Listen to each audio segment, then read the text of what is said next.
மருத்துவ பணியாளர் 13 ஆண்டு காலமாக பணி நிரந்தரம்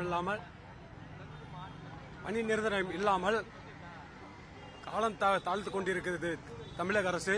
எங்களை உடனடியாக அழைத்து பேச வேண்டும். நாங்கள் இன்றையோ நேற்றோ வரவில்லை. 13 ஆண்டு காலம் ஹாஸ்பிட்டலில் நாங்கள் இல்லைன்னா எந்த வேலையும் நடக்காது. முதலமைச்சர் அவர்களே, நீங்கள் தான் எங்களை கருணை அடிப்படையில் எப்படியாவது நிரந்தரப்படுத்த வேண்டும்.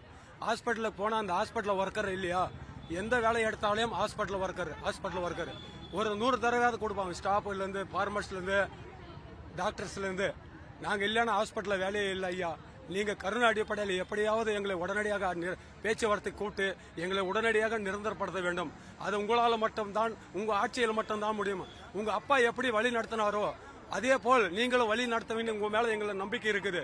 எப்படியாவது எங்களை உடனடியாக நிரந்தரப்படுத்த வேண்டும். கருணை அடிப்படையில் இந்த பல்நோக்கு மருத்துவ பணியாளர் இத்தனை ஆண்டு காலமாக போராட்டம் 13 வருட காலமாக போராட்டம். இப்போ எலெக்ஷன் வரப்போகுது. அதுக்கும் நீங்க தான் முன்னெங்கிட்டு எங்களுக்கு ஏதாவது நல்லது செய்யணும் ஐயா.